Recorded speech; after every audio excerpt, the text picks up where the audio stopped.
തിരുവനന്തപുരത്തു നിന്ന് എനിക്ക് കിട്ടിയ അറിയിപ്പ് ഒരു 65 സീറ്റ് കൗൺസിലുകളിലെങ്കിലും BJP പിടിക്കും എന്നുള്ളതാണ്.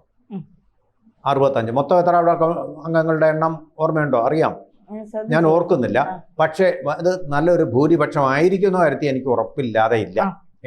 അതുപോലെ തന്നെ പറഞ്ഞല്ലോ, നമ്മുടെ ശ്രീലേഖ മുൻ IPS അല്ല, മുൻ IPS, അവര് DGP ആയി, മുൻ DGP, അവര് വോട്ട് ചെയ്യാനായിട്ട് വന്നത് തിരുവിതാംകൂർ കൊട്ടാരത്തിലെ യുവറാണിമാരോടൊപ്പമാണ്, പ്രിൻസസ്മാരോടൊപ്പം.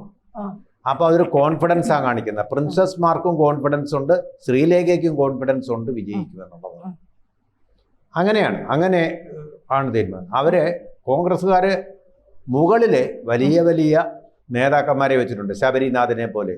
പക്ഷെ അടിത്തട്ടിൽ ഒന്നുമില്ല. വേരുകളില്ല കോൺഗ്രസിന്. വേരുകൾ അറുത്തു മാറ്റപ്പെട്ടിരിക്കുന്നു.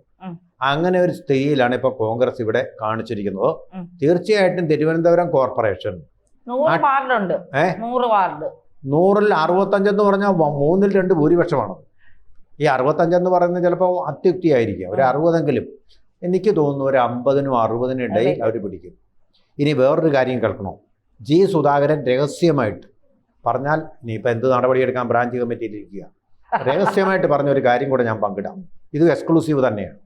അതായത് അദ്ദേഹം പറഞ്ഞത് അടുത്ത നിയമസഭാ തെരഞ്ഞെടുപ്പ് യാഥാർത്ഥ്യബോധത്തോടെ പറഞ്ഞതാണ്, അത്യുക്തി അല്ലതിൽ 5 സീറ്റുകളെങ്കിലും BJPക്ക് കിട്ടും.